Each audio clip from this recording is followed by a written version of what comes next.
Welcome to the very first episode of Exploring Naval Ravikant's Almanack. In this series, we're embarking on a deep dive into the collected wisdom of one of our generation's most profound thinkers on wealth, happiness, and the philosophy of life. Our mission is to deconstruct the core principles from the Almanack of Naval Ravikant, transforming his timeless insights into a clear framework you can use to build a richer life in every sense of the word. Exactly. We're not just here to quote him, but to unpack the mental models behind the quotes. To get started, we have to begin at the beginning, with the very foundation of his philosophy on wealth. It's a topic surrounded by so much noise and misinformation.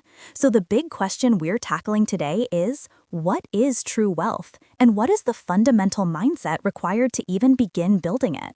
It's a question that cuts through everything else.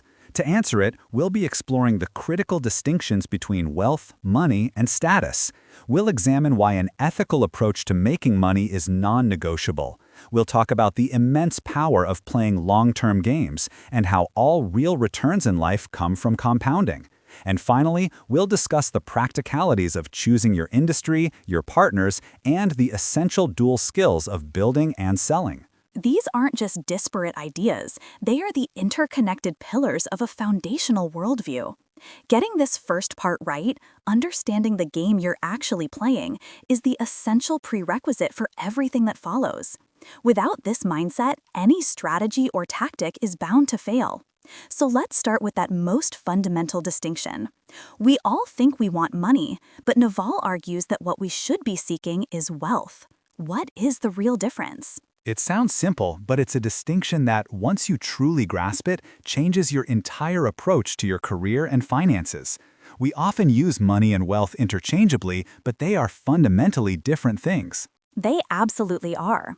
The clearest way to frame it is that money is a medium of exchange. It's how we transfer time and wealth. It's the energy you use to get things done, but it's ephemeral. It comes and goes. Wealth is the underlying asset. Wealth is the factory, the business, the intellectual property, the investment portfolio that works for you. Wealth is the stuff you own that is earning while you are on vacation, while you are sick, while you are, as Naval famously says, sleeping. So money is what you get paid for renting out your time. A salary is money. But wealth is an asset that generates income passively. A software business that sells copies of its product online 24/7 is wealth. A stock portfolio that generates dividends is wealth. Precisely. And this is where the third piece, status, comes in and muddies the waters for so many people. Status is your rank in the social hierarchy. It's a zero-sum game. For you to have higher status, someone else must have lower status. Politics is a status game. Sports, to a degree, are a status game. Who's the CEO? Who has the corner office? Who's on the board? These are often battles for status. And people chase status thinking it will bring them wealth, but it often does the opposite. They buy the luxury car or the big house to signal social rank, but those are liabilities, not assets. They drain your wealth rather than build it. Think of it like this. Money is the river's current, constantly flowing and changing. Status is a game of seeing who can build the tallest sandcastle on the riverbank. It's competitive, requires constant defense, and can be washed away in a moment. Wealth is building a hydroelectric dam on that river. It's a capital asset that took effort and ingenuity to construct, but once it's built, it quietly harnesses the river's natural flow to generate power for you, day and night, regardless of who has the biggest sandcastle. The goal is to stop chasing the current and focus on building the dam. That leads directly to the next foundational piece, which is a psychological one. Naval points out that many people have a complicated, often negative relationship with the idea of wealth. They see it as inherently evil or exploitative. He argues that if you secretly despise wealth, it will elude you. This is such a critical mental block to overcome. You have to believe on a deep level that creating wealth is an ethical, positive-sum act. The narrative that every fortune is built on some crime or exploitation is simply not true in the context of a free market. Ethical wealth creation comes from giving society something it wants but doesn't yet know how to get at scale. You build a product or provide a service that makes people's lives better, and they voluntarily pay you for it. That exchange is a net positive for the world. The entrepreneur who builds a new medical device that saves lives. The coder who writes software that makes businesses more efficient. The creator who produces content that educates and inspires millions. These are all acts of value creation. The resulting wealth is simply a byproduct of how much value they've provided to society. Right. The mindset has to shift from taking a piece of the pie to baking a bigger pie for everyone. Status games are about fighting over slices of a fixed pie. Wealth creation is about figuring out new recipes.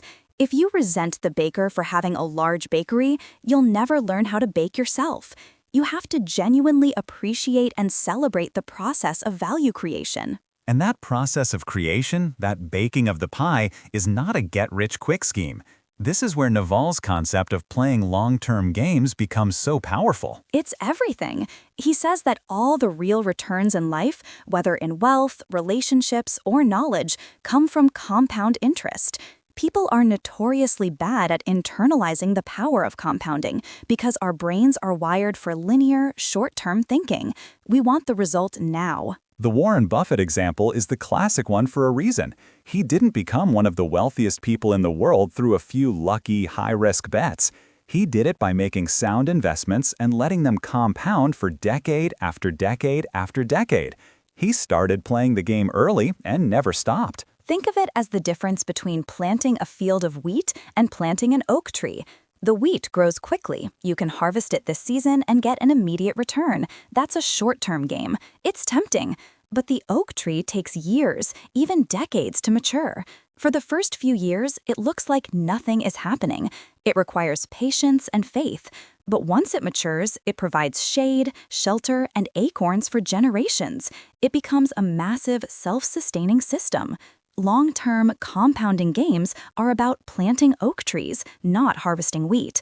This applies to your career, your skills, and your relationships just as much as your finances. And to play these long-term games effectively, you need to be in the right game to begin with. You need to be creating something that society truly values, and you need to be able to do it at scale. That's the core mechanism. Give society what it wants but doesn't yet know how to get. Amazon is a perfect example.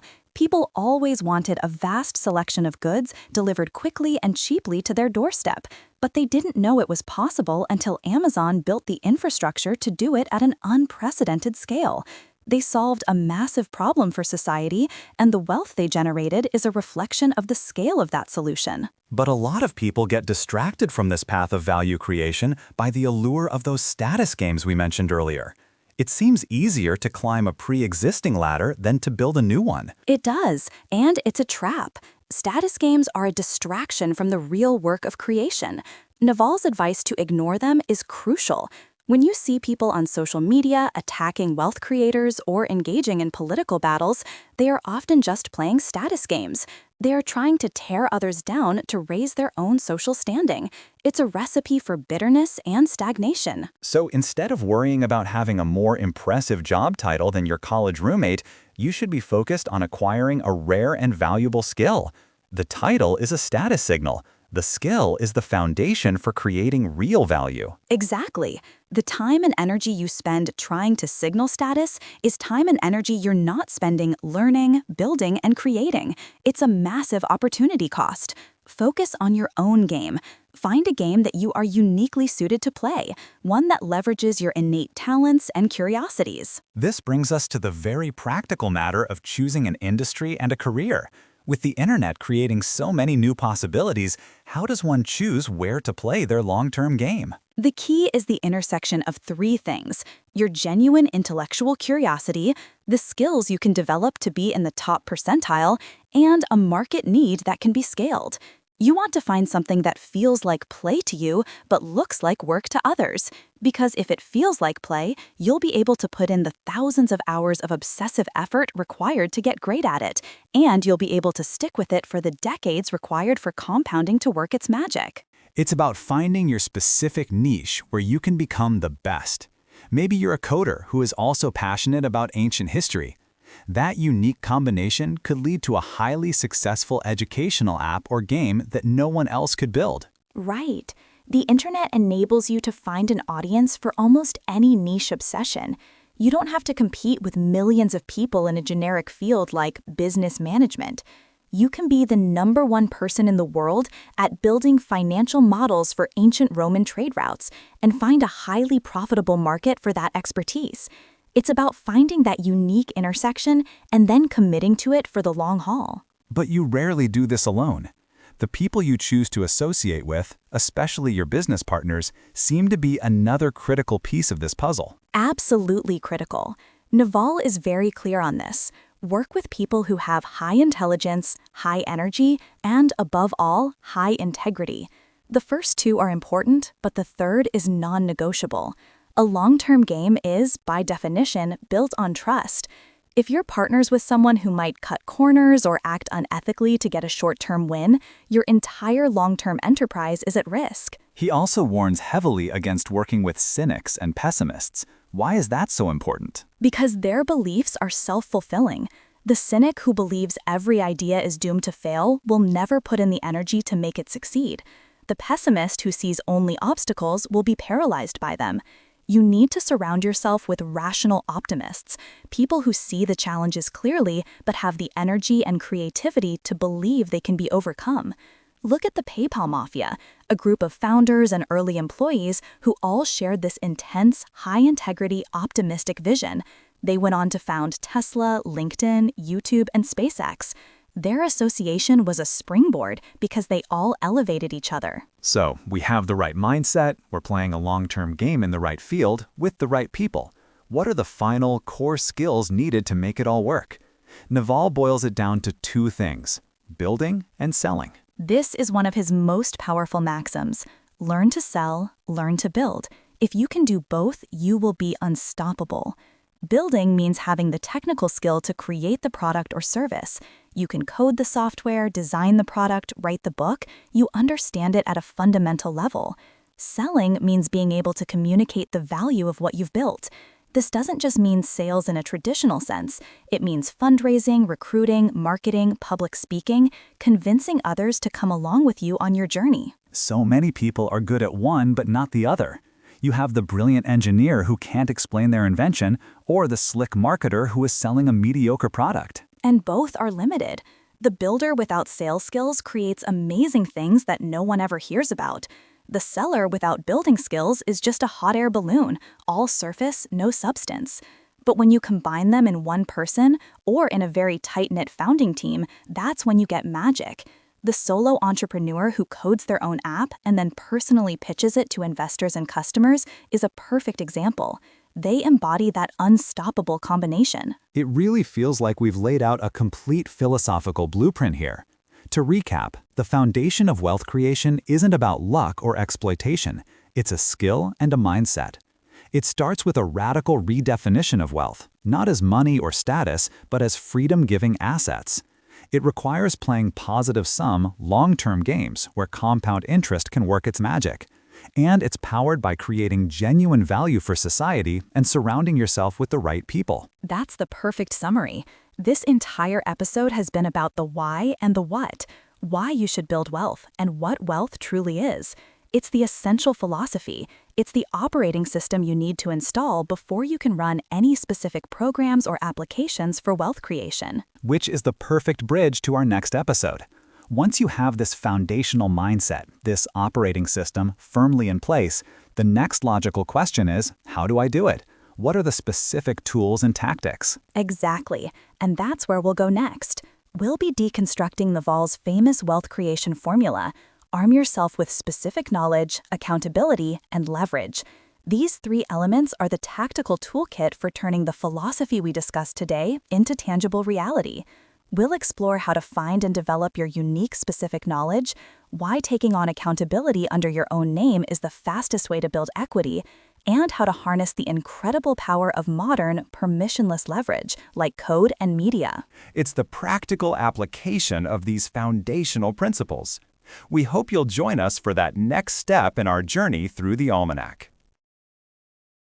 Welcome back to Exploring Naval Ravikant's Almanack. In our last discussion, we laid the groundwork, distinguishing true wealth from money and status, and establishing the mindset required for long-term value creation. We talked about playing long-term games and the importance of choosing the right partners and industries. Exactly. We established the why and the what, but that naturally leads to a more pressing question. How?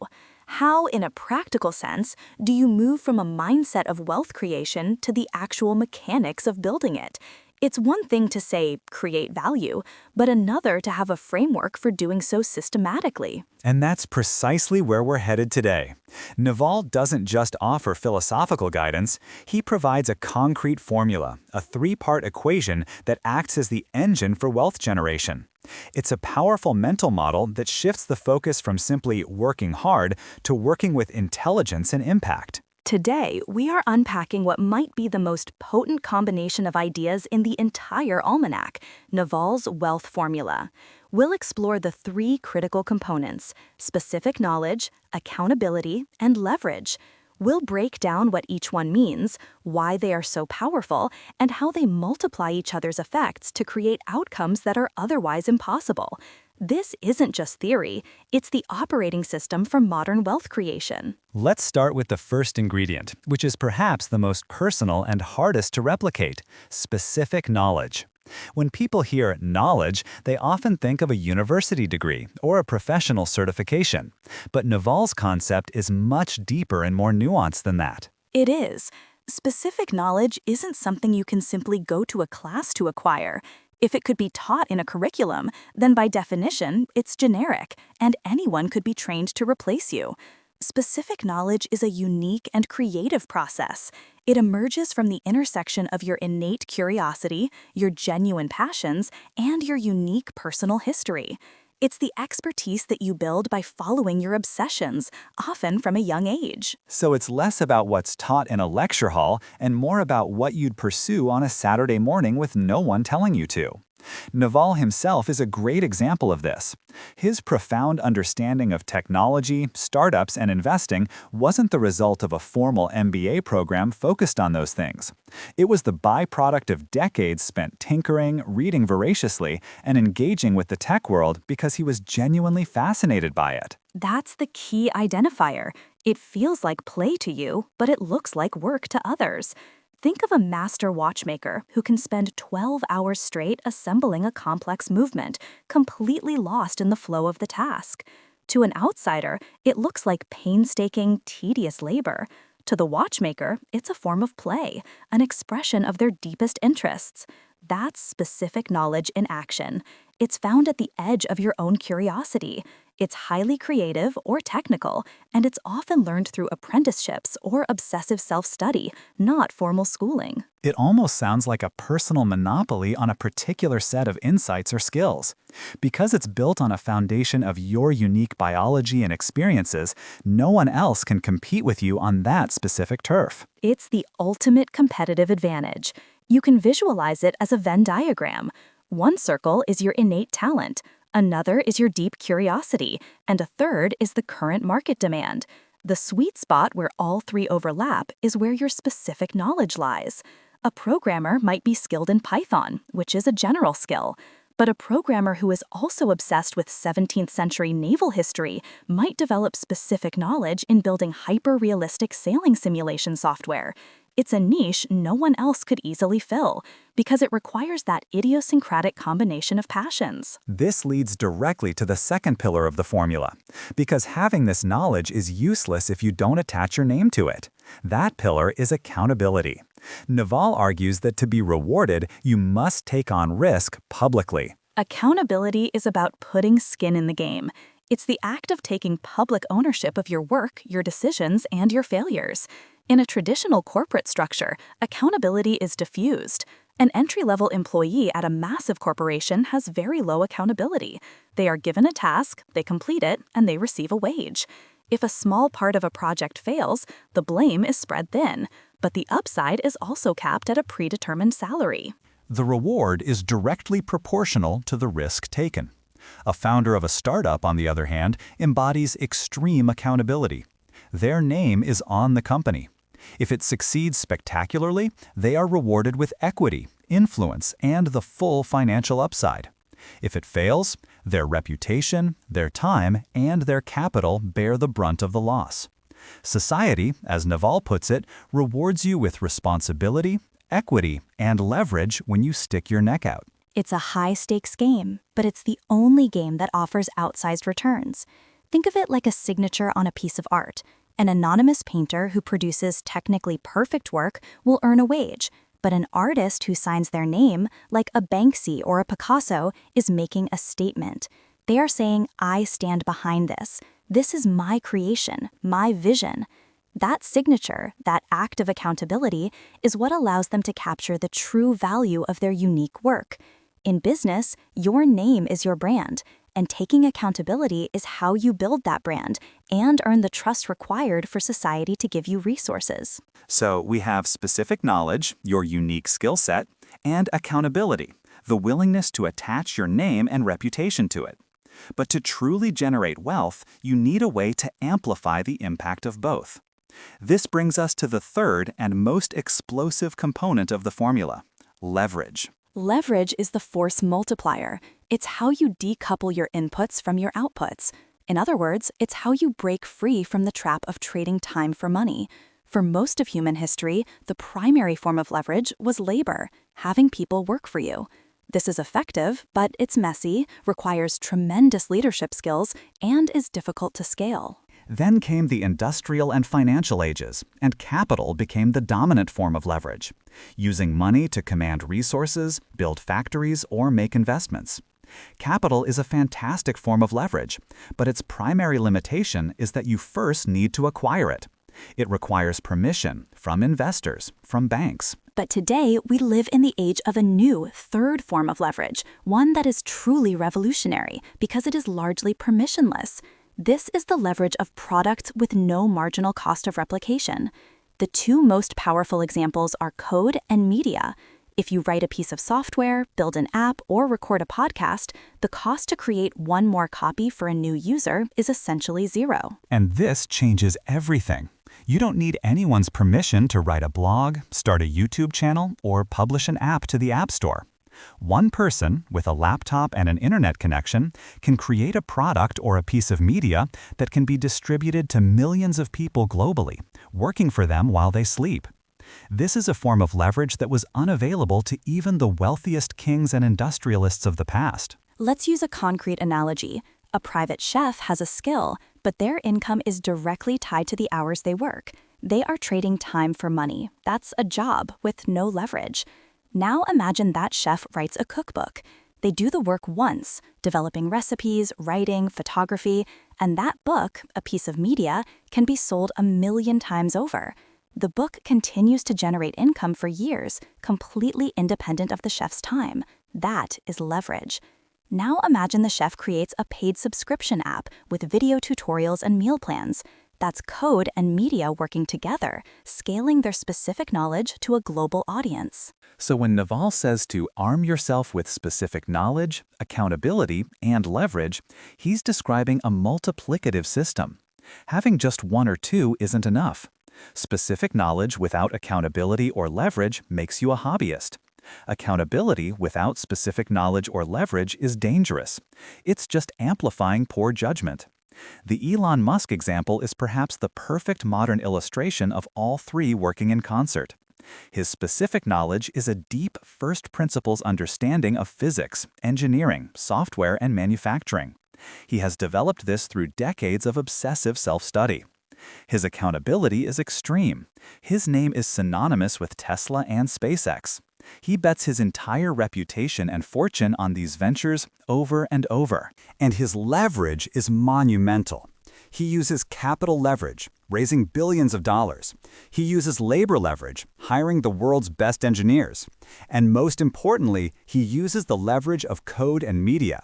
The software in a Tesla car is infinitely replicable, and the brand he has built online gives him a distribution channel more powerful than any advertising budget.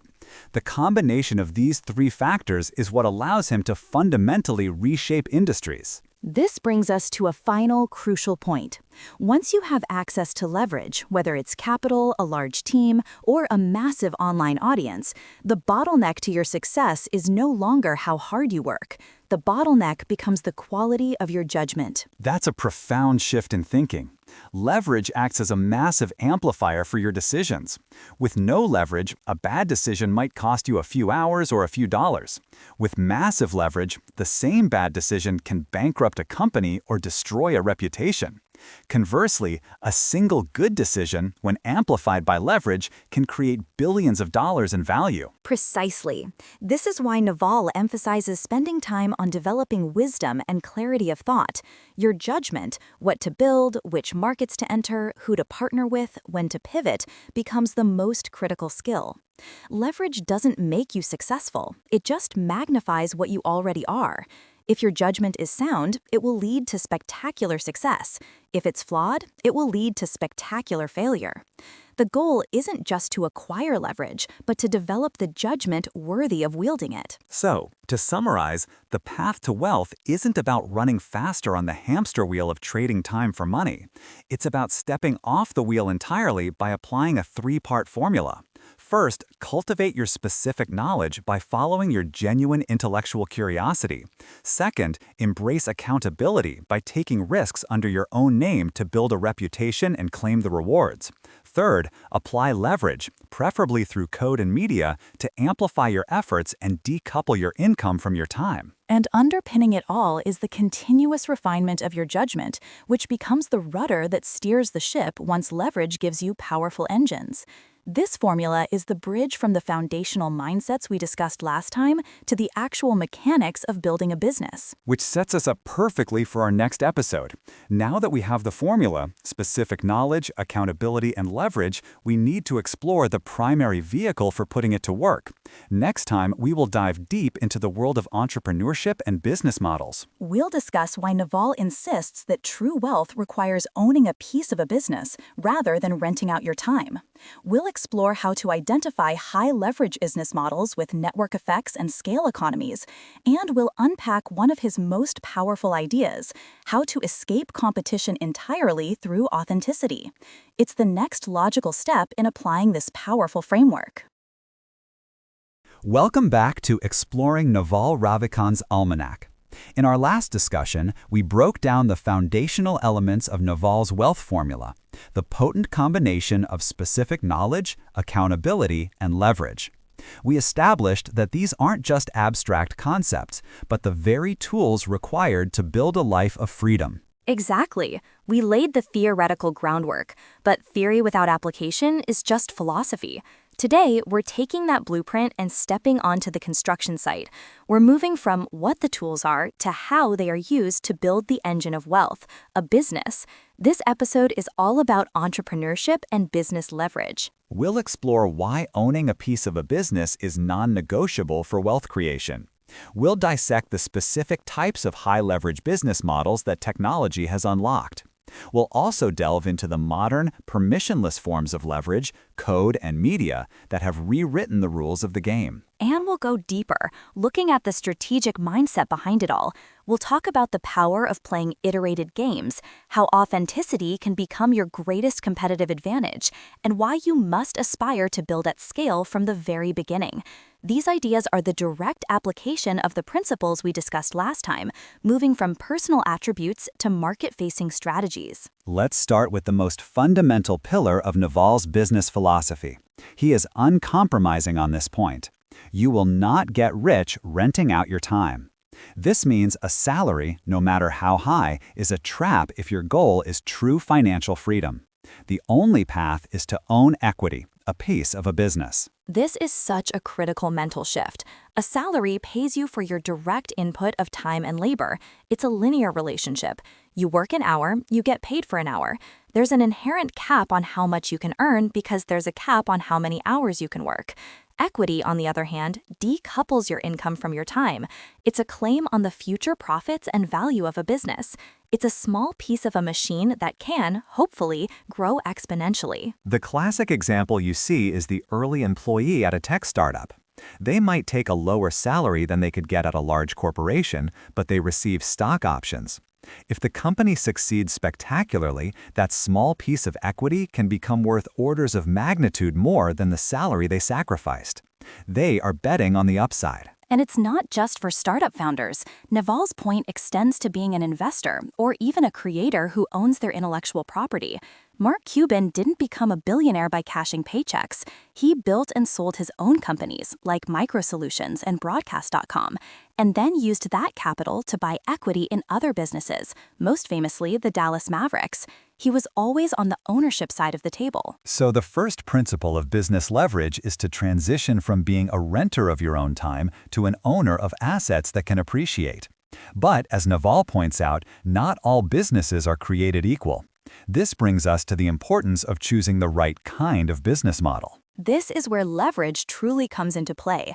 You want to build or invest in businesses that have inherent scalability. Naval specifically points to models with 3 key characteristics: network effects, low marginal costs, and economies of scale. Let's break those down. Network effects are perhaps the most powerful. This is the phenomenon where a product or service becomes more valuable as more people use it. The telephone was useless when only one person had one. It became exponentially more valuable with each new user. A perfect modern analogy is a social media platform. Facebook or X wouldn't be very interesting if your friends weren't on it. Each new user adds value to the network for all existing users, creating a powerful self-reinforcing loop.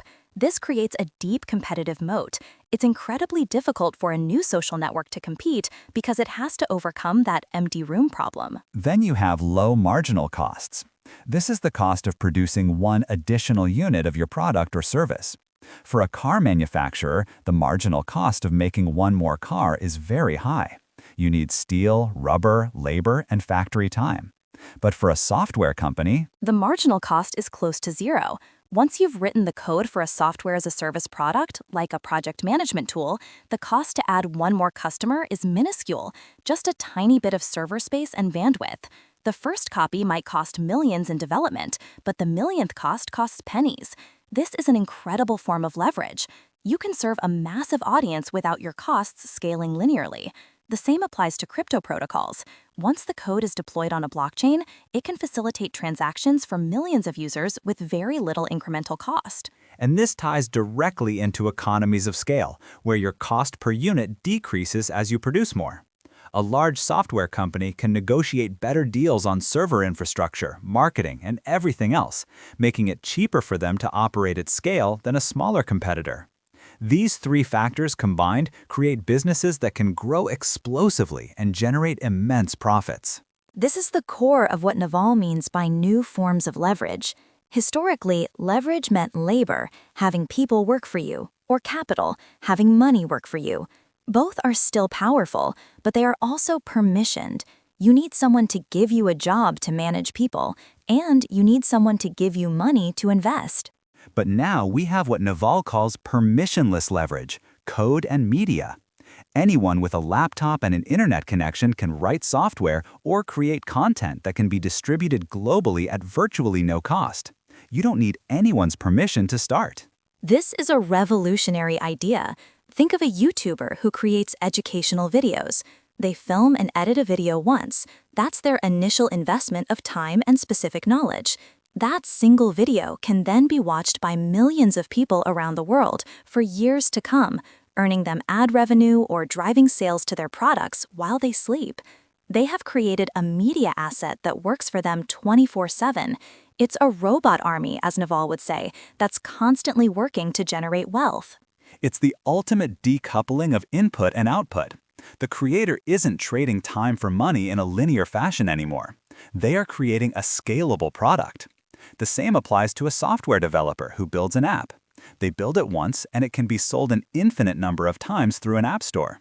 This is the leverage that has created so much of the new wealth in the 21st century.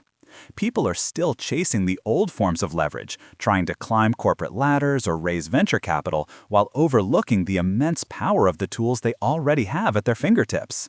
But building these leveraged businesses isn't a single lottery ticket event.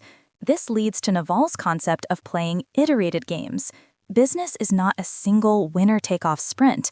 It's a marathon composed of many small, interconnected races. Explain what that means in a practical sense. It means you view your career and your business ventures as a long-term, compounding process.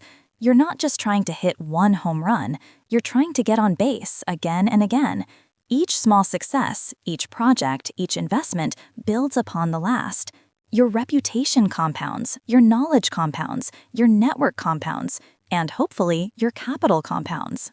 Naval's own career is a testament to this. He didn't just create one massive company and cash out. He was involved in multiple ventures: Opinions, Vast.com, and AngelList. Some were modest successes, some were painful failures. But each one provided lessons, connections, and capital that he reinvested into the next game. He describes his own path to wealth not as one giant leap, but as a whole bunch of small things piling up over a long period. It's like building a tower brick by brick, rather than trying to manifest the entire structure at once. Each brick is an iteration. You launch product, you get feedback, you iterate. You make an investment, you learn from the outcome, you iterate your strategy. This approach reduces risk because no single failure can wipe you out. It also maximizes learning and allows for the magic of compound interest to work in all areas of your life, not just your finances. And in this iterated game of business, where you're constantly interacting with the same players, investors, customers, employees, your reputation becomes paramount. This is where Naval introduces one of his most powerful and I think most misunderstood ideas: escaping competition through authenticity. It sounds counterintuitive at first. Business is supposed to be about competition, about being better than the next person. But Naval's insight is that direct competition is a race to the bottom. If you are competing with someone on the same terms, you're essentially becoming a commodity. The way to win is to redefine the game so that you are the only one playing. And you do that by being you. Nobody can compete with you on being you. That's the quote. Your unique combination of skills, passions, obsessions, and your particular way of seeing the world, that is your specific knowledge. When you build a business around that authentic core, you create a natural moat that no one else can cross. Imagine a niche YouTuber who is obsessed with the history of ancient Roman concrete. They could create content that is so deeply passionate, so incredibly detailed, and presented in their own unique, quirky style. A large media company could try to copy them by hiring a host and a team of writers, but they could never replicate the genuine authenticity of that one individual. That creator has escaped competition. Their audience is there for them. That authenticity is their brand and their competitive advantage. It's a form of leverage that is unique to the individual. It applies everywhere. A founder who builds a company based on a problem they genuinely, deeply care about will have insights and a level of commitment that a purely financially motivated competitor will lack. They're playing a different game. They're not just trying to win the quarter, they're trying to solve the problem. That authenticity attracts the right talent, the right customers, and the right partners. And when you combine this authentic approach with the final piece of the puzzle, the aspiration to scale, you create the conditions for massive wealth generation. It's not enough to be authentic in a small pond. Naval advises picking industries and playing in arenas where you can have a long-term impact and where the returns can compound globally. This is about choosing the right vehicle for your journey. You could be the best blacksmith in the world, forging incredible horseshoes with immense skill and authenticity. But the market for horseshoes is limited. Your potential for scale is capped. However, if you apply that same level of craftsmanship and authenticity to building a software platform for global logistics, the potential is virtually limitless. Exactly. It's about consciously choosing to play in fields that are being transformed by technology or globalization, where the potential for reach and impact is massive. A traditional job is finite by its very nature. You work for a company, within a specific role, with a defined salary. It has clear boundaries. But a globally scaled product or service, that is boundless. A piece of software, a media franchise, a platform, these can reach billions of people and generate value that compounds over decades. So to bring it all together, the path isn't just about working hard. It's about owning equity in a scalable business model that utilizes the permissionless leverage of code and media. It's about playing the long game, compounding your reputation and skills through iterated efforts, and building a competitive moat around your unique authenticity. It is a complete reframing of how to approach one's career and wealth. It is. It's moving from being a cog in a machine to being the designer and owner of the machine.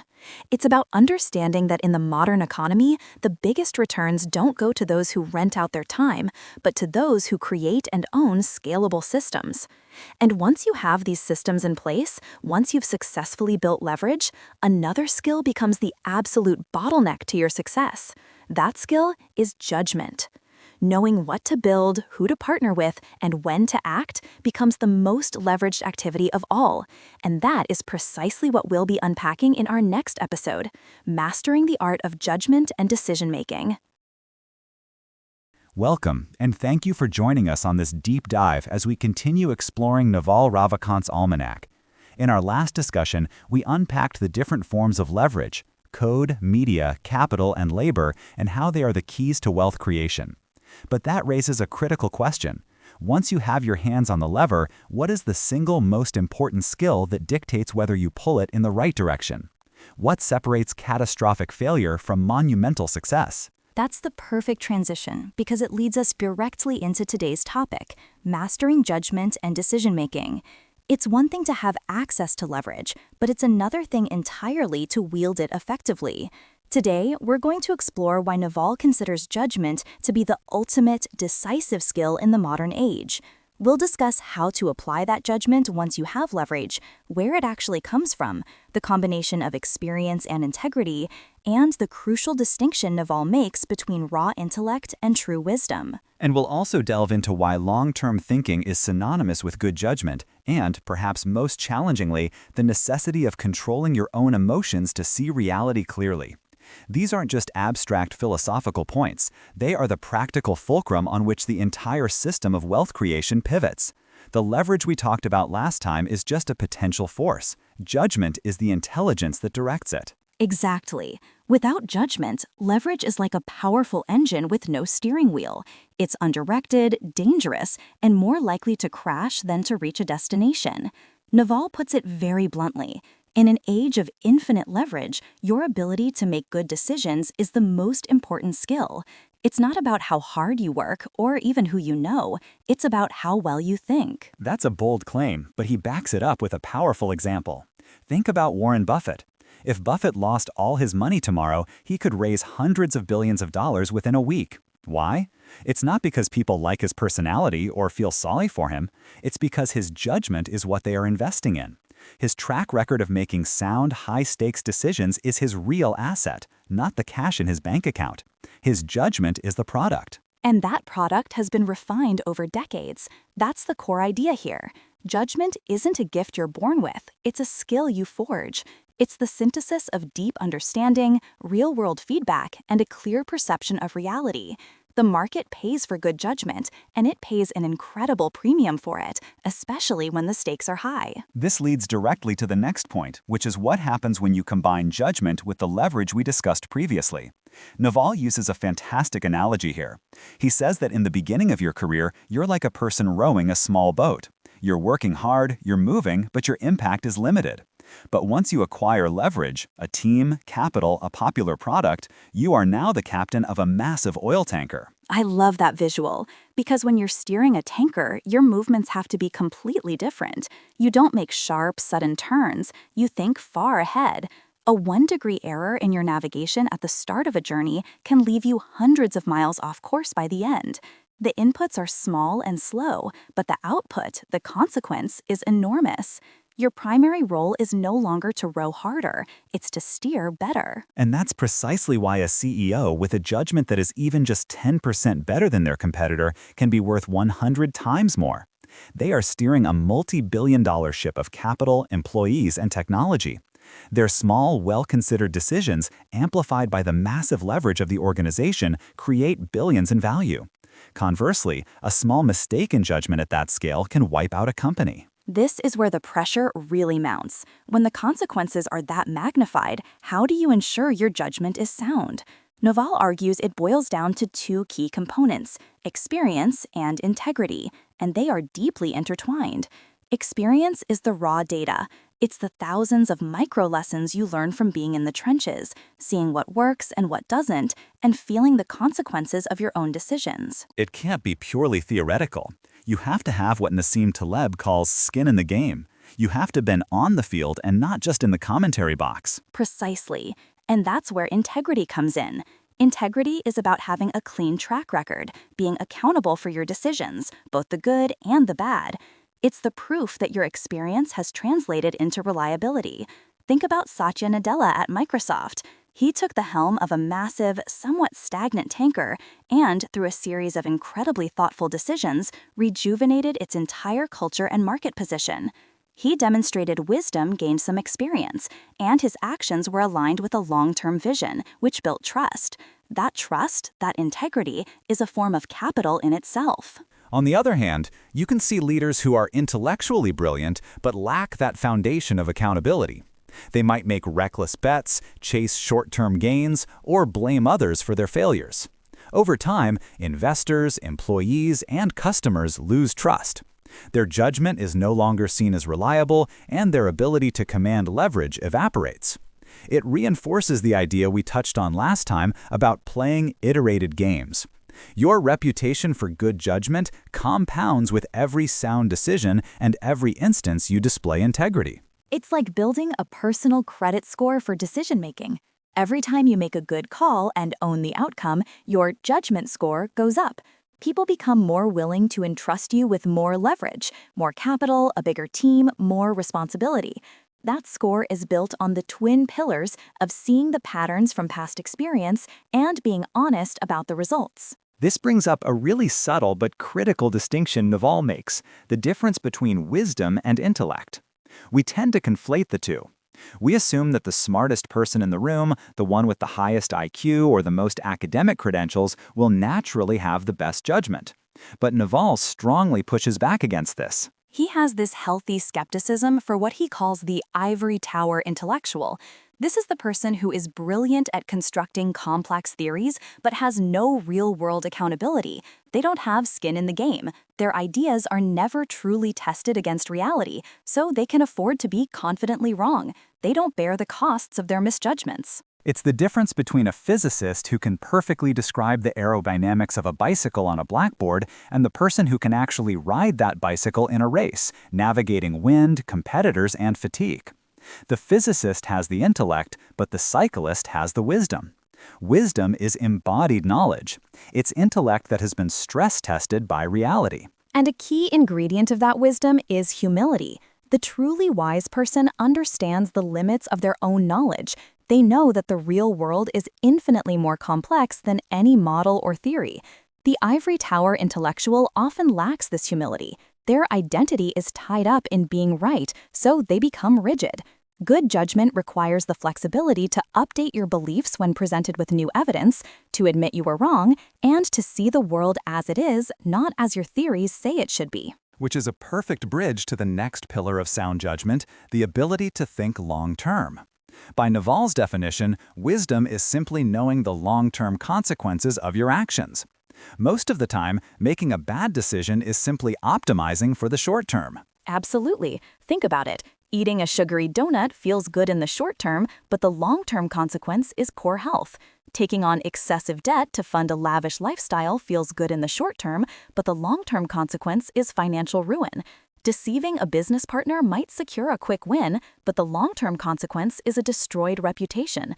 In every case, poor judgment is a failure to correctly weigh the long-term outcome against the short-term gratification. So, good judgment is inherently a long-term game. It's about ignoring the immediate noise and focusing on the signal. It requires patience and a deep understanding of cause and effect, of second and third-order consequences. When you're steering that oil tanker, you're not reacting to the small wave hitting the bow right now. You're looking at the weather patterns on the horizon. To do that effectively, you need tools to improve your predictive power. This is where we get a little preview of what we'll be discussing in our next episode, the use of mental models. By understanding fundamental principles from different fields, you can see the underlying structures of a problem and better anticipate its long-term trajectory. But the simple act of asking, what are the long-term consequences of this decision, is a powerful first step in cultivating wisdom. But even if you have the experience, the integrity, and the long-term perspective, there is one final formidable obstacle to clear judgment: your own emotions. Naval is very clear on this. He says the best judges are often the least emotional. They are able to detach from the primal loops of fear and greed that hijack our decision-making faculties. This is arguably the most difficult part of the equation. We are hardwired to be emotional creatures. In an evolutionary context, fear and greed were essential survival mechanisms. Fear kept us from being eaten by predators, and greed drove us to hoard resources for lean times.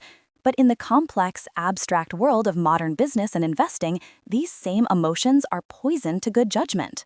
Fear makes you sell at the bottom of the market. Greed makes you buy at the top. Anger makes you send that career-destroying email. Excitement makes you rush into a bad deal without proper due diligence. Every emotional spike obscures your view of reality. It's like trying to navigate through a thick fog. You can't see the path clearly.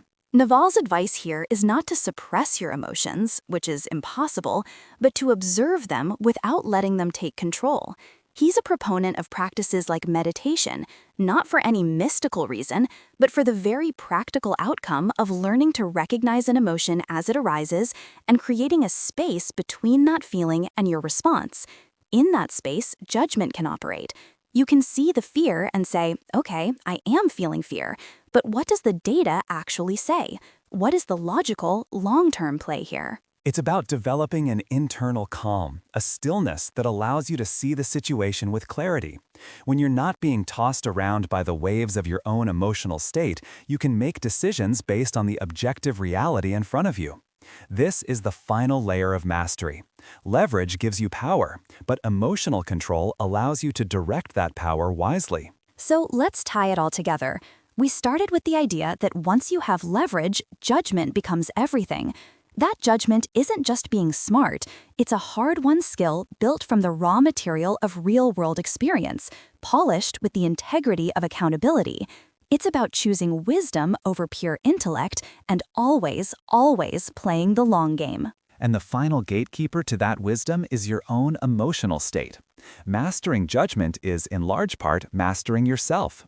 It's about cultivating the clarity and patience to steer the tanker, knowing that small, wise inputs, multiplied by massive leverage over a long period of time, are what create truly extraordinary outcomes. Which really sets the stage for our next conversation.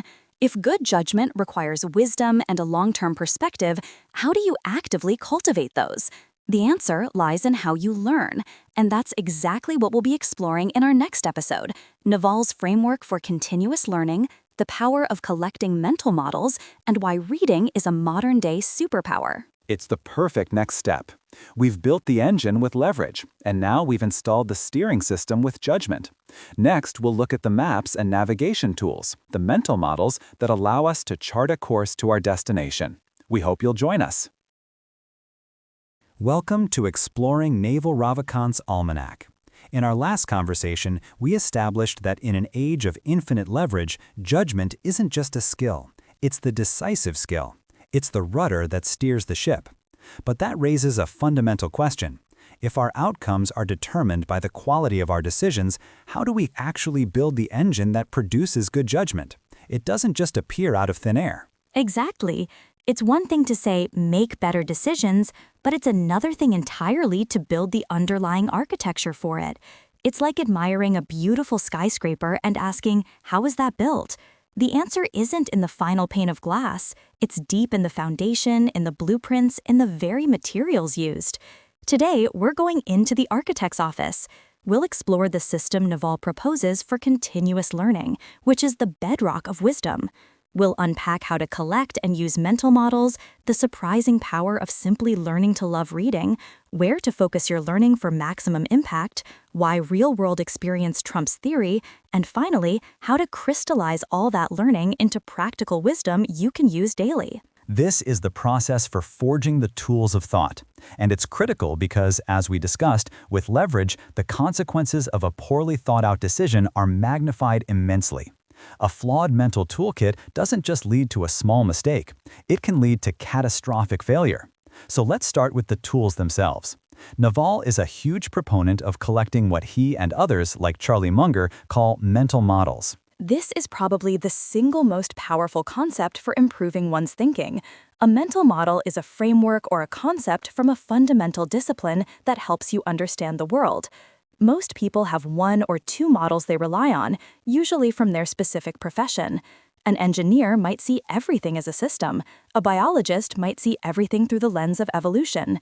The problem is, when you only have one lens, your view is incredibly limited. It's the classic saying, to a man with only a hammer, every problem looks like a nail. Precisely. Naval's argument is that you need a latticework of models from many different disciplines: physics, economics, game theory, psychology, and so on. Imagine you're a detective at a crime scene. If your only tool is a magnifying glass for fingerprints, you'll miss the shoe prints, the fiber evidence, and the psychological profile of the suspect. You'll get a tiny piece of the truth. But if you have a full forensic kit, you can pull insights from multiple angles. You can see the patterns that a single-tool detective would completely miss. Mental models are that full forensic kit for reality. And one of the most powerful and counterintuitive models Naval often refers to is inversion. It's the idea of tackling a problem backward. It's a brilliant example. The German mathematician Carl Jacobi was famous for the phrase, "invert, always invert." Instead of asking, "How can I be successful?" you ask, "What causes failure and how can I avoid it?" Instead of asking, "How can we make this project work?" you ask, "What are all the potential reasons this project could fail?" It forces you to identify and mitigate risks you would otherwise overlook. In investing, Munger and Buffett don't focus on picking winners as much as they focus on avoiding losers. Avoiding stupidity is easier than seeking brilliance. That's a mental model in action. It changes the entire frame of the problem and often reveals a much clearer path forward. So the first step is to recognize the need for a diverse toolkit of these models. The next logical question is, where do we get them? And for Naval, the answer is overwhelmingly clear: reading. He calls it a superpower, and in the internet age, that might sound cliché, but it's more true now than ever. There is more to read than at any point in human history, which means the potential for learning is nearly infinite. But Naval's advice on how to start is key. Read what you love until you love to read. Don't start with dense philosophy or microeconomics textbooks if that feels like a chore. Right. The goal isn't to impress anyone with your reading list. The initial goal is to build the habit, to make reading as natural and automatic as brewing your morning coffee. He talks about reading voraciously from a young age, and it wasn't because he was forcing himself, it was because he was genuinely curious. Think of it like building a healthy diet. If you've been eating junk food your whole life, the worst thing you can do is suddenly switch to a diet of only steamed kale and brown rice. You'll last 3 days. A better approach is to start by substituting one unhealthy snack with a piece of fruit. Then add a salad to your lunch. You slowly crowd out the bad with the good until your palate changes and you actually start craving healthier food. Reading is the same. Start with thrilling science fiction, a gripping biography, or a book about your favorite hobby. It doesn't matter. You are training your brain to associate reading with pleasure and discovery. Once the habit is ingrained, you will naturally find yourself drawn to more complex and foundational subjects because your curiosity will have been awakened. And that leads perfectly to the next layer of this system. Once the habit is in place, you can start being more strategic. This is where Naval emphasizes focusing on foundational knowledge. He points to fields like microeconomics, psychology, computer science, ethics, and mathematics as the bedrock. Because these aren't just subjects, they are the operating systems of the world we live in. They are first principle disciplines. Microeconomics explains the fundamentals of supply and demand, incentives, and scarcity. It's the language of how humans exchange value. Psychology explains our own biases, motivations, and irrationality. Game theory explains how rational agents interact in strategic situations. These aren't isolated facts. They are universal principles that apply everywhere, from running a business to negotiating with your landlord to understanding geopolitics. Learning these subjects gives you the source code of reality. It's much more efficient than just learning about a specific industry or a particular software. Exactly. It's the difference between learning a few specific phrases in a foreign language versus learning the grammar of that language. If you only learn the phrases hello, goodbye, and where is the bathroom, you're completely stuck the moment you need to ask a different question. But if you learn the grammatical structure, the verbs, nouns, and sentence construction, you can generate an infinite number of sentences to handle any situation. Foundational knowledge is the grammar of reality. It lets you construct new solutions to problems you've never seen before, rather than just trying to apply old, specific solutions that may no longer fit. But Naval is also very clear that this theoretical knowledge has its limits. He is a fierce advocate for learning by doing, for apprenticeships and iteration over formal classroom instruction. This ties into his concept of specific knowledge. Yes, this is where the rubber meets the road. Specific knowledge is the knowledge that cannot be taught in a classroom. It's learned on the job, through trial and error, and it's often highly contextual and unique to you. It's your particular set of skills, passions, and experiences combined. Naval is the perfect example. He learned how to build successful startups by actually building startups, not by getting an MBA. The business school case study is, by its nature, an analysis of the past. Building a company is an act of creating the future. They are fundamentally different activities. It's like learning to ride a bike. You can read physics books about balance and momentum. You can watch hours of the Tour de France. You can even sit in a classroom where a professor lectures on the theory of bicycling. But none of that will teach you how to ride. The only way to learn is to get on the bike, feel wobbly, fall a few times, and let your body internalize the feeling of balance. That embodied knowledge is specific knowledge. In business, the market is your teacher. Building a product, putting it in front of customers, and getting their feedback, often brutally honest feedback, is your falling off the bike. It's a direct feedback loop with reality that no textbook can replicate. That's how real learning happens. So we collect mental models through reading foundational subjects, but then we have to pressure test them in the real world through action. But there's a final, crucial step in this process that Naval practices in public every day: distilling what you've learned. This is the step that turns experience into wisdom. It's the practice of converting your learnings into concise maxims, notes, or principles. Naval famously uses Twitter for this. When he tweets something like, "Desire is a contract you make with yourself to be unhappy until you get what you want," he's not just sharing a clever thought. He's taking a complex set of observations about human psychology, attachment, and happiness, and compressing it into a single, memorable, and usable wisdom nugget. The act of formulating the nugget is a learning process in itself. It forces you to clarify your thinking. You can't summarize what you don't truly understand. Absolutely. It's like creating a compression algorithm for your own knowledge. You take a massive file of experiences, readings, and reflections, and you zip it into a small, elegant package. This package is now incredibly efficient. When you're faced with a new decision, you don't have to reread all the books and relive all the experiences. You can just access the compressed wisdom nugget. It becomes a heuristic, a mental shortcut that guides your judgment. You're essentially building your own library of proverbs based on your unique journey. It makes your wisdom portable and readily accessible for when you need it most. So this entire process is a feedback loop. We build a foundation by reading and collecting mental models. We then apply those models in the real world through action and experimentation, which generates specific knowledge. And finally, we distill that specific, hard-won knowledge back into simple, powerful principles that refine our collection of mental models for the next round. That's the engine of continuous learning. It's a dynamic cycle. Learn, build, distill, repeat. It's not a one-time project of getting smart. It's a lifelong commitment to refining the way you see the world, the way you act in it, and the way you make decisions. It's how you build the deep, unshakable foundation required for sound judgment. It's an incredibly powerful framework, and having built this intellectual capital, this machinery for making better decisions, the immediate next question becomes about allocation. How do we apply this enhanced judgment most effectively? The primary resource we all have to allocate is our time and focus. And that's exactly where we're headed in our next episode.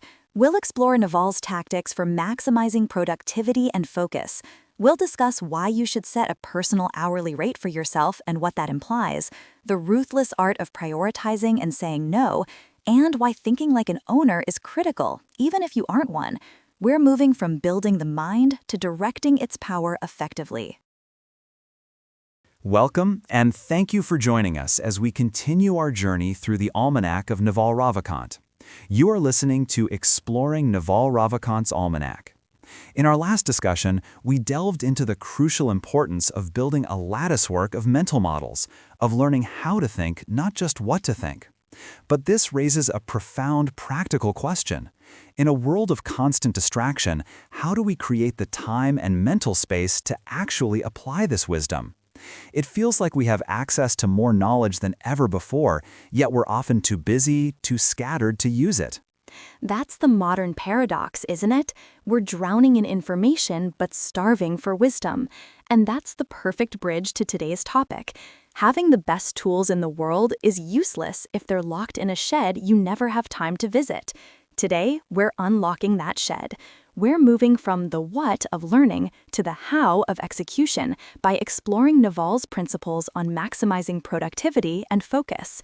We'll be dissecting what it means to truly value your time, the immense power of ruthless prioritization, and why sustainable success is built not on grand leaps, but on small, incremental efforts. Exactly.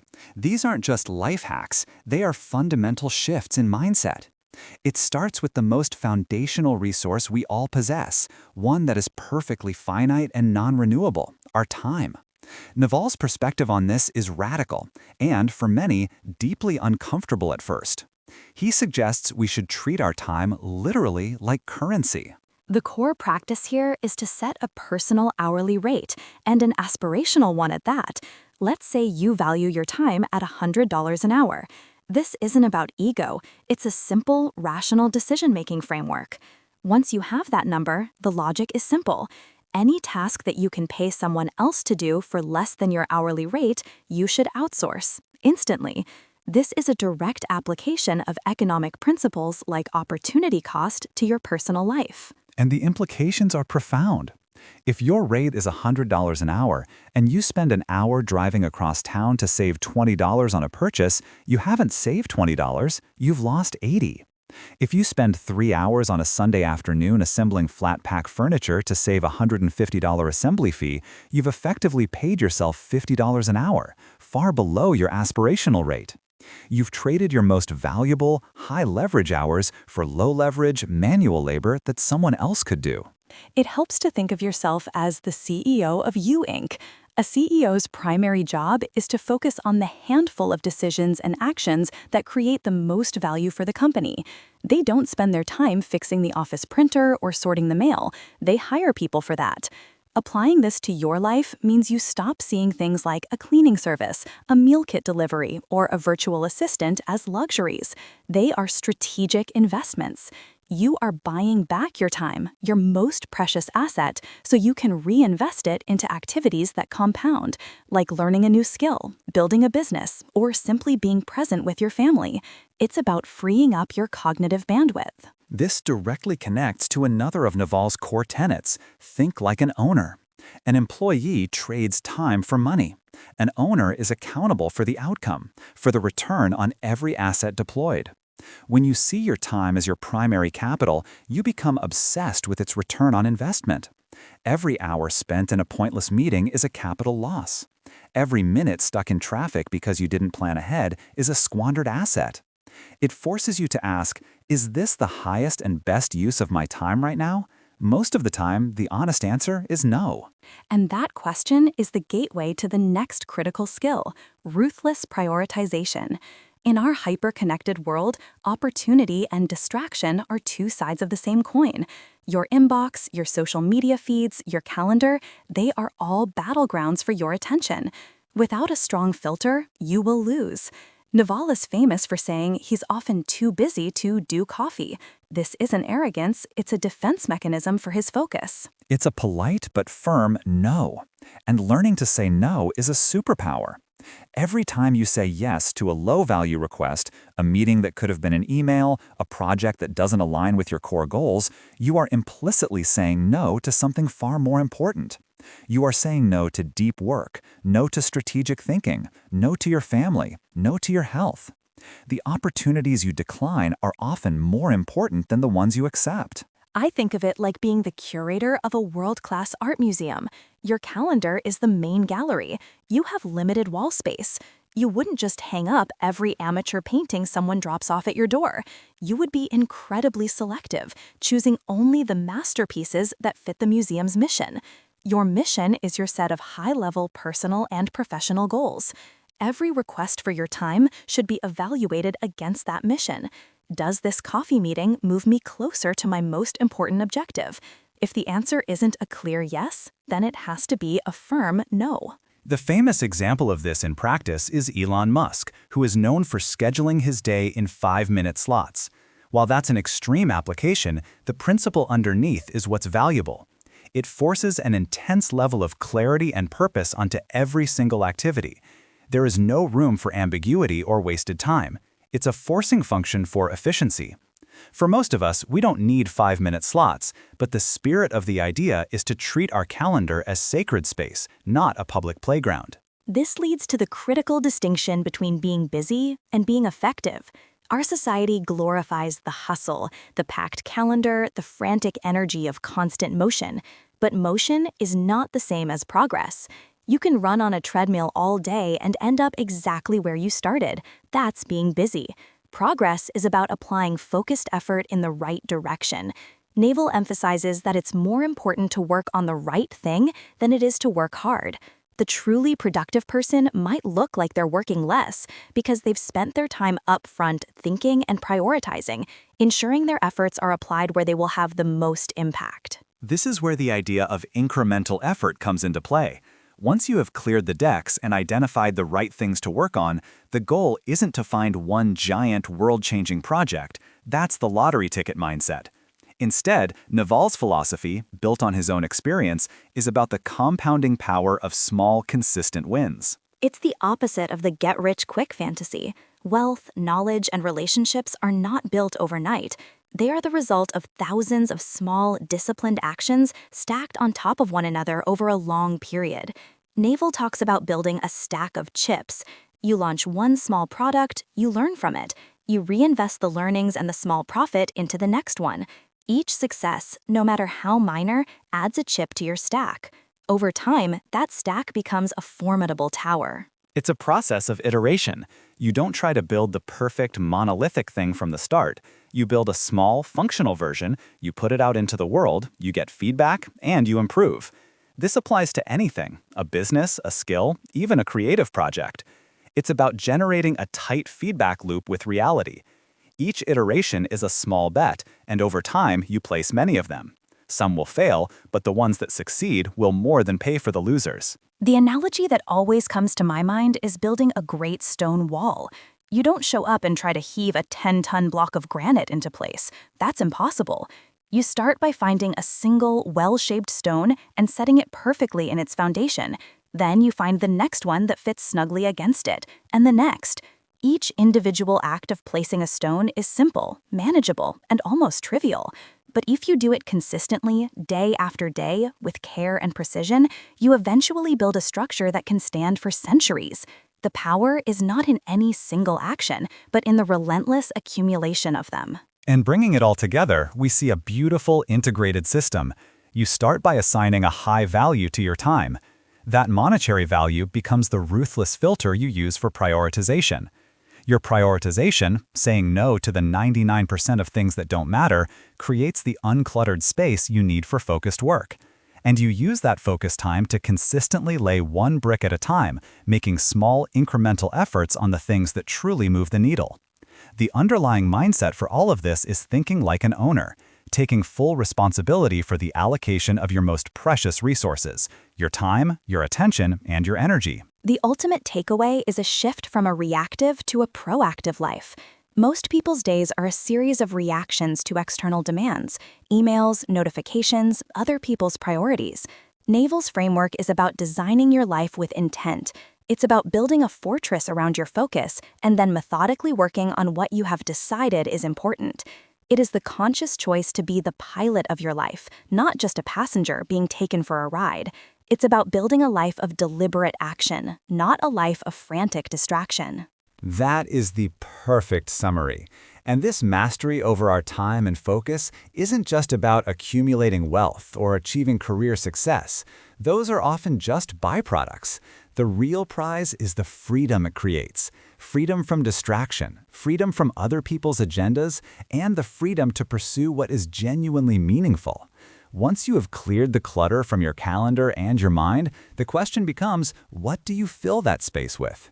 The ultimate goal is not simply to be productive, but to be at peace. And that sets the stage perfectly for our next episode. We'll explore how these principles of clarity and focus are the foundation for what Naval considers the most important skill of all, learning how to be happy.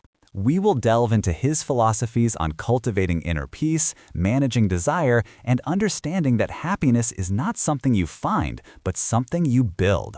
We hope you'll join us. Welcome to Exploring Naval Ravikant's Almanack, the deep dive into a philosophy for wealth and happiness in the modern age. In our last discussion, we really dissected the mechanics of productivity, how to value our time, prioritize ruthlessly, and think like an owner to build leverage and wealth. We focused on the external game, but it begs a critical question. What is all that output for? What's the point of winning a game if the prize doesn't bring you peace? Exactly. It's the ultimate paradox. We optimize our calendars and our careers, stacking small win upon small win, only to find that our internal state hasn't kept pace. The machine is running perfectly, but the operator is miserable. That's why today we're shifting our focus from the how of wealth to the why of well-being. We're going to unpack Naval's most profound and perhaps most personal insights on cultivating happiness and inner peace. We'll explore why he views happiness not as a destination, but as a skill we can actively train. We will also examine the insidious relationship between desire and suffering, the immense power of living in the present, and the liberating art of acceptance. These aren't just feel-good platitudes. They are the essential operating system that runs underneath all the strategies for wealth and success. Without this internal foundation, the entire structure is unstable. So let's start with the most fundamental and perhaps most revolutionary idea Naval puts forward, that happiness is a skill. What does he actually mean by that? It sounds almost too simple. It does, because we're culturally conditioned to see happiness as an outcome, a reward for achieving something. You get the promotion, you find the perfect partner, you buy the house, then you'll be happy. Naval completely inverts this. He argues that happiness, much like fitness or nutrition, is the result of consistent, deliberate practice. It's a choice you make and a muscle you build, not a prize you win. So it's not a fixed trait. You're not just born a happy person or an unhappy person. Precisely. That's a deterministic and unhelpful way to view it. Think of it like going to the gym. You wouldn't expect to be physically strong after one workout or by simply wishing for it. You know you have to show up consistently, lift weights, and progressively challenge your muscles. Over time, your baseline strength increases. Naval applies the same logic to our minds. Practices like meditation, gratitude, or even just mindful breathing are the mental equivalents of bicep curls. Each time you do them, you are performing a rep for your happiness muscle. Your baseline level of contentment and peace slowly rises. That's a powerful analogy. It shifts the responsibility entirely back to the individual. You can't blame your circumstances for your unhappiness if it's a skill you've neglected to practice. This connects directly to another of his core tenets, which is the idea of living in the present.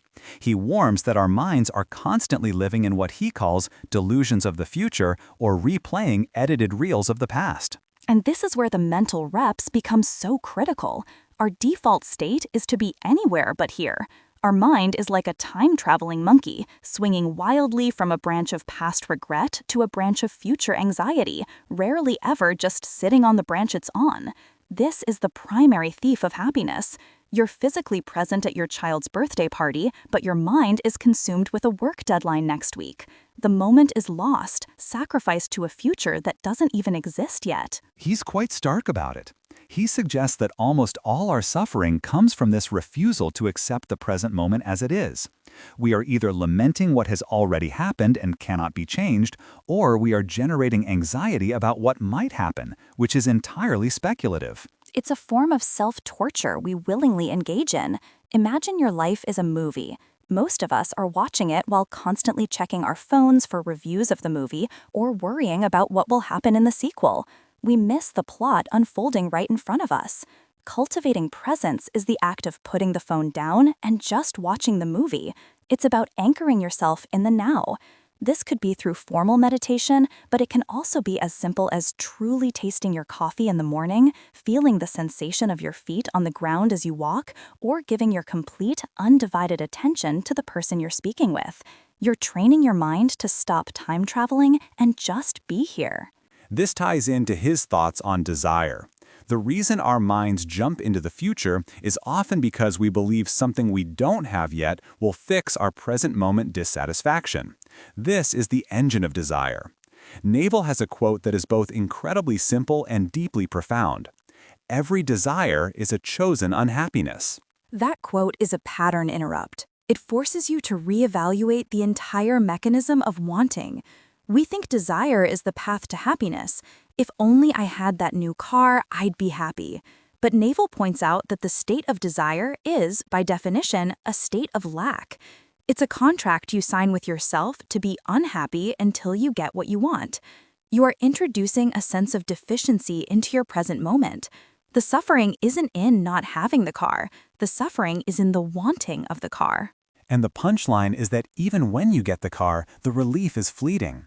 The initial joy wears off, your mind habituates to it, and then the desire monkey just finds a new, more distant branch to swing to. The new car becomes the old car, and now you start desiring a bigger house. The cycle is endless. It's the perfect trap. Naval uses the car example himself. The craving for the object brings far more suffering over a longer period than the brief pleasure the object itself can provide. He proposes a simple mental exercise to break this habit. When you feel that pang of anxiety or craving for something, stop and ask yourself, would I be just as unhappy without this specific thought? The answer is almost always yes. The external object isn't the source of the unease. The internal habit of desiring is. By recognizing this, you can begin to detach from the desire itself and find peace in your current reality. This leads to another important distinction he makes, the difference between peace and purpose. So many of us are told to find our purpose as the key to a fulfilling life. But Naval suggests that the relentless chase for purpose, especially when it's defined by external validation, can actually be a source of anxiety. This is a nuanced point. He's not against purpose. He distinguishes between an intrinsic purpose and an extrinsic one. An intrinsic purpose is something you do for the love of the activity itself. You're a scientist because you're genuinely fascinated by the mysteries of the universe. You're a musician because you feel compelled to create sound. That kind of purpose brings joy and flow. But an extrinsic purpose is one driven by what you think you should be doing, what society expects, what will look good on a resume, what will impress others. That is a recipe for anxiety because you are constantly seeking validation from forces outside your control. So the focus should be on inner peace first, a state of contentment that isn't dependent on outcomes. Exactly. He argues that happiness is more about inner peace than it is about a feeling of elation or the achievement of grand goals. Peace is the default state when you remove the turmoil of desire, regret, and anxiety. It's the calm sea that's left when the storm of thought passes. If your purpose aligns with creating that inner peace, fantastic. But if your purpose is constantly disrupting it, you need to question whose purpose you're actually serving. This brings us to what might be the most practical and powerful tool in his happiness toolkit, the concept of acceptance. He says that in any situation you don't like, you always have 3 choices. Change it, accept it, or leave it. The simplicity is brilliant. The vast majority of our psychological suffering comes from choosing a 4th, secret option, wishing you could change it, but doing nothing. You're stuck in a job you hate. You can either take action to change your role or your attitude, you can leave and find a new job, or you can fully, radically accept that this is your job for now and find peace within those constraints. The misery comes from sitting at your desk every day, just stewing in frustration, wishing things were different, which is a state of non-acceptance and inaction. Can you give an example of how this works in practice? The colleague example from the Almanack is a good one. Absolutely. Let's say you have a colleague whose work habits drive you crazy. They're disorganized and consistently miss deadlines, which impacts your work. You can try to change it, have a direct conversation, set up a new workflow with them, or speak to a manager. If that doesn't work or you don't have the power to enforce change, you can leave it, request to be moved to a different team, or, in an extreme case, find a new job. But what if neither of those is a viable option right now? Then your only path to peace is to accept it. This isn't passive resignation, it's an active decision. You accept that this person's behavior is a condition of your environment, like bad weather. You can't control the rain, so you stop getting angry at the clouds. Instead, you focus on your response. You build buffers into your timeline, you learn to work around their disorganization, and you let go of the emotional energy you were wasting on frustration. You accept the reality and optimize your own actions within it. And that act of acceptance frees up an immense amount of mental energy. This all culminates in his final and perhaps most challenging assertion, that happiness is not equal to external success. In fact, he argues they often stem from opposite mindsets. This is the idea that really ties everything together. We live in a world that sells us the narrative that achievement leads to happiness. But Naval points out that the drive for success often comes from a place of dissatisfaction. You want to build a successful company because you're dissatisfied with the current solutions on the market. You want to get in shape because you're dissatisfied with your current health. This dissatisfaction is a powerful fuel for achievement. But happiness, as we've just discussed, comes from the opposite direction. It comes from satisfaction. It's the art of being content with what you have, right here, right now. Precisely. And this isn't a contradiction you need to resolve. It's a paradox you need to embrace. You can be deeply grateful and satisfied with your life in the present moment while simultaneously being driven and ambitious about the future. The key is to decouple your inner peace from your external goals. Chase your ambitions, build, create, strive, but do it from a place of wholeness, not from a place of lack. The goal is the game, not the prize. The joy is in the pursuit, not in the attainment, because you're already happy before you even begin. So the ultimate takeaway from this is that we have far more control over our happiness than we believe. It's not a lottery ticket we might find one day. It's a garden we have to tend to every day. It's an active, internal process of training presence, managing desire, and practicing acceptance. That's the perfect summary. Happiness is not an external event, it is an internal skill. And like any skill, it requires conscious, consistent practice. It's about recognizing that peace is our natural state, and our work is to simply remove the self-imposed obstacles, the anxieties, the cravings, the regrets that we place in its way. This feels like the perfect pivot point. We've established the mental frameworks for achieving inner peace, but a framework needs a foundation to rest upon. It's one thing to understand these concepts intellectually, but it's another to embody them. This leads us directly into our next conversation, where we'll explore the tangible practices of self-mastery. Yes, we'll get into the specifics of building that foundation. In our next episode, we'll delve into the how of it all, Naval's thoughts on meditation as intermittent fasting for the mind, the inseparable link between a calm mind and a fit body, and how to build relationships and boundaries that support rather than detract from our inner peace. It's the next logical step in our journey through the Almanack. Welcome to Exploring Naval Ravikant's Almanack. In our last episode, we delved into happiness as a skill, the radical idea that inner peace isn't a prize you win, but a muscle you build. But that begs a crucial question. If it's a skill, what's the training regimen? How do you actually practice becoming happy? Today, we move from the what to the how. We're talking about self-mastery. This isn't about abstract philosophy, it's about the concrete, daily practices that form the bedrock of a well-lived life. We'll explore the tools Naval offers for strengthening the mind, the essential and non-negotiable link between physical and mental well-being, the power of a continuous growth mindset, why your health is your most valuable asset, and how the boundaries you set in your relationships are fundamental to your own inner stability. Exactly. If happiness is the house, then self-mastery is the foundation. You can't build a peaceful life on a chaotic internal groundwork. And Naval's approach is brilliantly pragmatic. It starts with the mind. He has this fantastic analogy for meditation, describing it as intermittent fasting for the mind. I find that so potent. We understand fasting for the body, giving your digestive system a rest to cleanse and reset. Meditation is the same principle, but for our relentlessly churning thoughts. Too much sugar makes the body heavy, too many distractions make the mind heavy. That distinction is critical. Most people think meditation is about silencing the mind, which is an impossible task that just leads to frustration. But Naval's perspective is different. The goal isn't to stop the thoughts, but to observe them without judgment. It's about sitting down and for the first time truly witnessing how utterly out of control your own mind is. The constant chatter, the anxieties, the replays of the past, you just watch it. You don't engage. And the anchor in that storm is the breath. It's such an elegant tool because it's both an involuntary and a voluntary process. You can consciously control your breath, which gives you a direct lever into your own nervous system. When your thoughts are spiraling, returning your focus to the simple rhythm of inhaling and exhaling is a powerful physiological way to ground yourself in the present moment.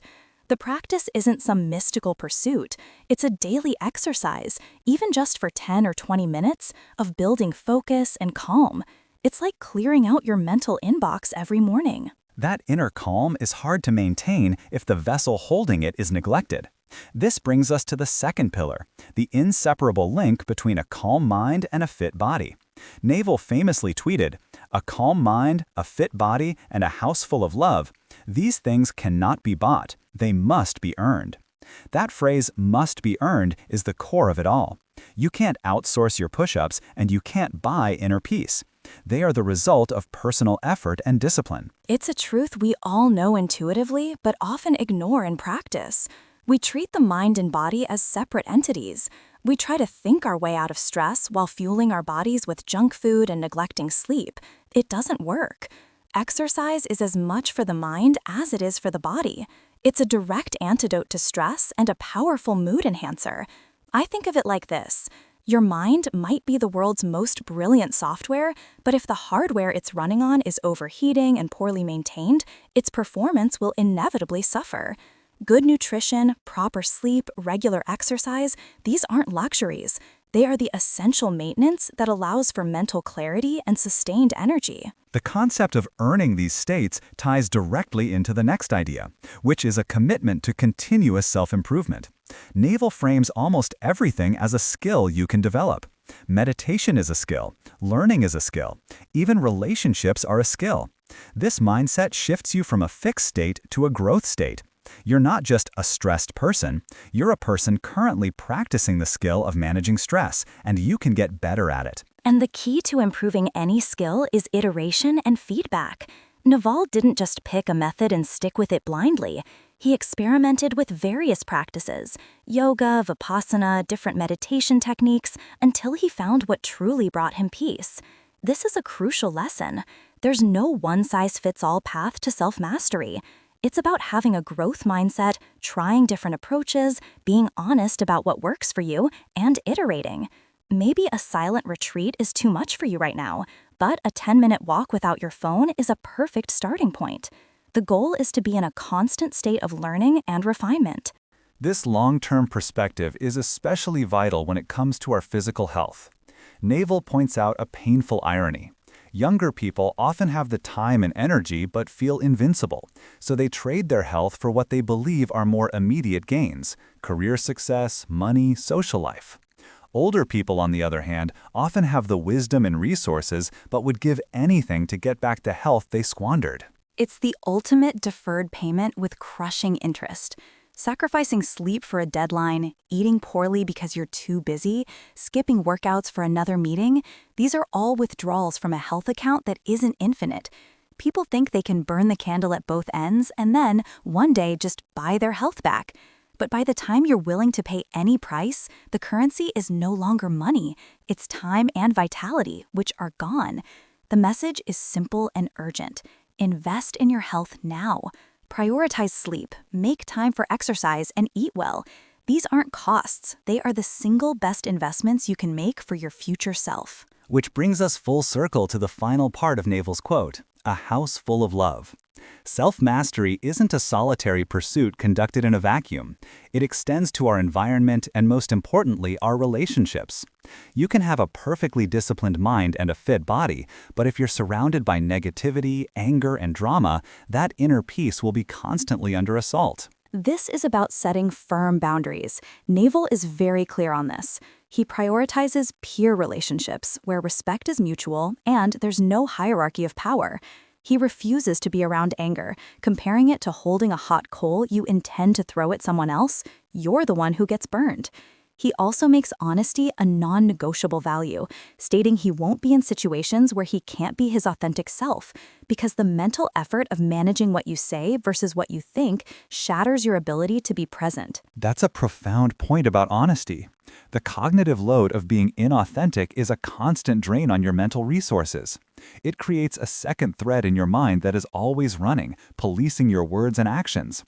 Building relationships where you can be fully authentic isn't just a preference. It's a strategy for mental clarity and emotional resilience. It's about consciously curating your social circle to be a source of support and growth, not stress and conflict. It really is. It's about building that house full of love brick by brick.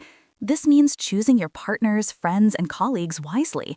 It means having the courage to walk away from toxic or draining relationships. It's about creating an ecosystem for yourself where you are supported, where you can be honest, and where your own growth is encouraged. That emotional foundation is just as critical as the mental and physical ones. So in the end, self-mastery is an integrated system. It's the daily earned practice of meditating to calm the mind, exercising to energize the body, committing to continuous growth, protecting your health as your primary wealth, and cultivating relationships that nurture your spirit. These aren't separate goals. They are interconnected pillars that support a life of genuine peace and fulfillment. And as we become more adept at managing our internal world through these practices, a new set of questions naturally arises. Once you've cleared out the noise, what do you find? Once you've built this stable foundation, what do you want to build on top of it? The practice of self-mastery inevitably leads you to confront your deeper values and your personal definition of a meaningful life. That's the perfect bridge to where we're headed next. Having established the practical tools for inner peace, our next episode will explore the philosophical output of this work, building a personal philosophy and living by a defined set of values. We will delve into how Naval suggests we create our own meaning, his framework of rational Buddhism, and the liberating power of living with uncompromising integrity. Welcome to the final episode of our journey together on exploring Naval Ravikant's Almanack. In our last discussion, we delved deep into the practical arts of self-mastery, taming the mind through meditation, fortifying the body through health, and nurturing our relationships. We built the foundation for a resilient self. But once that foundation is laid, a profound question emerges. What do we build upon it? What is the ultimate purpose of all this self-improvement? Exactly. If the last episode was about sharpening the tools and tuning the instrument, this episode is about deciding what music to play. It's the capstone of our entire series, moving from the mechanics of wealth and happiness to the very essence of a life well lived. Today, we're exploring Naval's personal philosophy and the core values that guide his actions. We'll be discussing how to create your own meaning in a universe that offers none, the profound power of embracing life's impermanence, and Naval's unique framework of rational Buddhism. We will also unpack what it means to truly live by your values, and finally, confront the liberating perspective Naval offers on legacy. These aren't just abstract philosophical musings, they are the ultimate operating principles. Understanding them allows us to integrate everything we've learned about wealth, judgment, and happiness into a coherent, authentic, and deeply personal way of living. It's the final piece of the puzzle, the why behind the how. So let's start with the biggest question of all, the one that has echoed through human history. What is the meaning of life? Most philosophers attempt to give you an answer. Naval's approach is radically different. It is. His fundamental answer is that there is no universal answer. There is no grand, preordained purpose handed down from on high. He posits that the universe is inherently meaningless, and any search for a single objective purpose is doomed to fail. But he doesn't present this as a nihilistic or depressing conclusion, quite the opposite. It's a profound liberation. He shifts the responsibility, and therefore the power, entirely to the individual. He says you must decide what matters to you. The meaning of your life is not something you discover, but something you create. The specific answer you arrive at is almost secondary to the act of engaging with the question itself. That journey of introspection, of defining your own game, your own scorecard, and your own prize, is what gives life its texture and direction. This resonates deeply with the principles of wealth creation we discussed early on. You don't get rich by playing someone else's game or by following a generic formula. You get rich by creating something unique, by forging your own path. The same applies to meaning. A borrowed philosophy is like a rented suit. It never truly fits. The meaning you forge for yourself, however, becomes the bedrock of your existence. It informs every decision, every priority. Think of it like being an artist staring at a blank canvas. The canvas has no inherent image on it. One artist might see that as a terrifying void. Another, the kind of artist Naval encourages us to be, sees it as infinite possibility. You are the one who picks the colors, the subject, the style. The final painting is a direct reflection of your choices, your skills, your soul. Your life's meaning is that painting. It is uniquely and unarguably yours. And once you've begun to paint that picture, you become acutely aware of the medium you're using, time. This brings us to the next pillar of Naval's philosophy, a visceral understanding of life's impermanence. He stresses that life is finite, and each moment is a non-renewable resource. This isn't just a cliché about living in the moment. It's a deeply practical observation. Naval points out that the present is the only thing that is real. As he says, the present is all we have. No one has ever verifiably returned from the past or proven they can control the future. You are, in his words, dying and being reborn every moment. That concept of constant rebirth is powerful. It implies that the person you were a minute ago is gone forever. The person you will be in a minute doesn't exist yet. All you have is this singular, fleeting instance. It's a thought that can induce a kind of productive panic. I see it less as panic and more as urgency. Imagine you have a book with a finite number of pages, and each day you tear one out, whether you've written on it or not. You would quickly realize the value of filling each page with something meaningful before it's gone. That's how Naval views time. It's why he says inspiration is perishable. When an idea strikes, when a moment of creative energy hits, you must act on it now. The specific confluence of thoughts, emotions, and circumstances that produce that inspiration may never happen again. It's the ultimate argument against procrastination. We often delay action because we implicitly assume there will always be a later. We think of our future self as a pack mule that can bear the burdens we shrug off today. Naval's philosophy dismantles that illusion. There is only now. Acting in the now is the only way to truly live. But being present is notoriously difficult. Our minds are constantly wandering, worrying about the future or ruminating on the past. This is where Naval's practical framework comes into play. This is what he calls rational Buddhism. It's a perfect synthesis of his scientific worldview and his deep appreciation for ancient wisdom.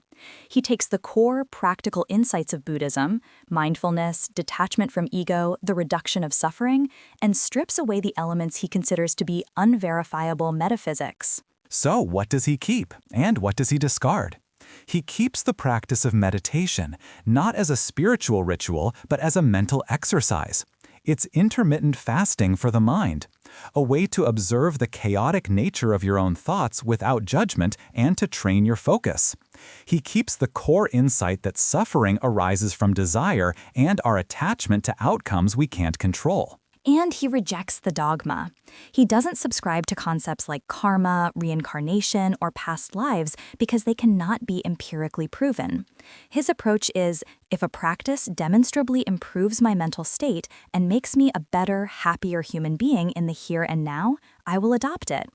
If a belief requires a leap of faith into the supernatural, I will set it aside. It's a philosophy built on personal evidence and observable results. The goal of rational Buddhism isn't to achieve a mystical state of nirvana, but to become a more effective and peaceful operator in this life.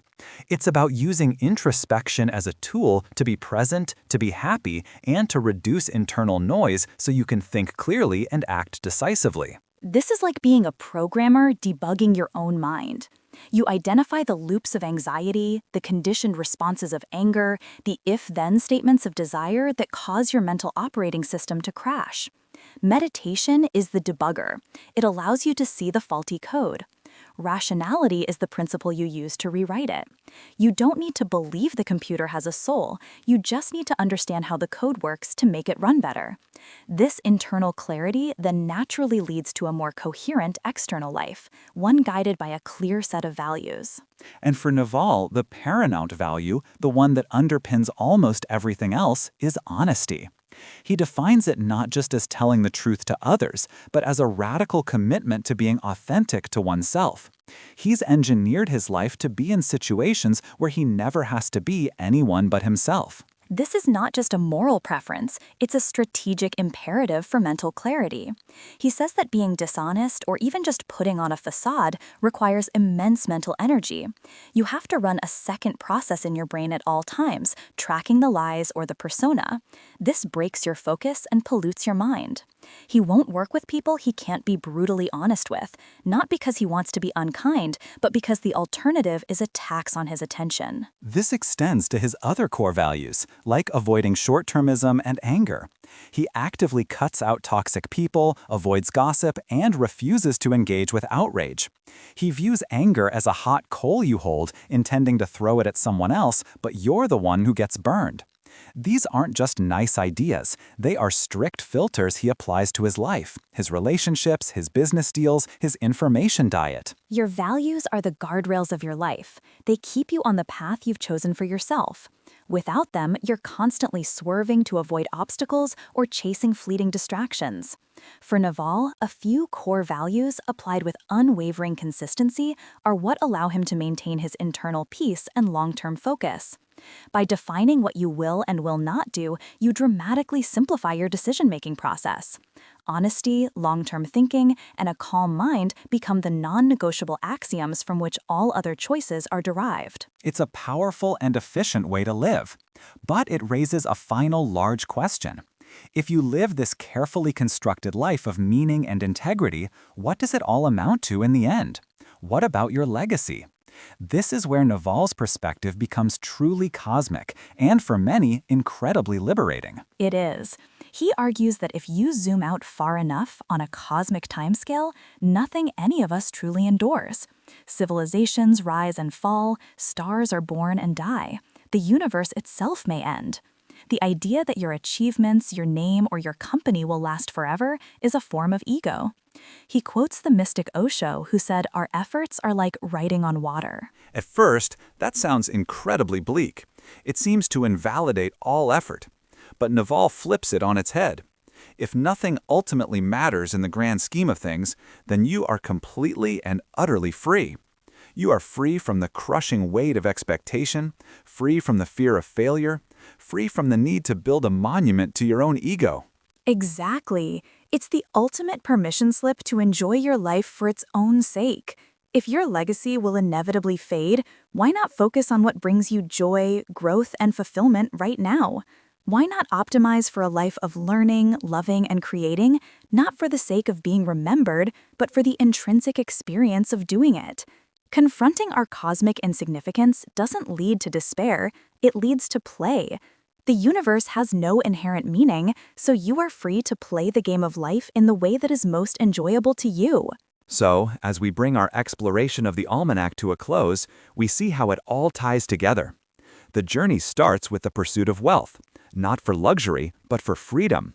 That freedom allows you to pursue happiness, not as a fleeting pleasure, but as a state of inner peace.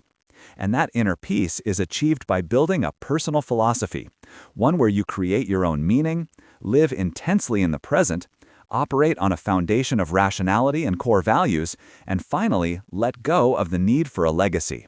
It's a beautiful, holistic system for living. It's not a checklist of things to do, but a mindset to cultivate.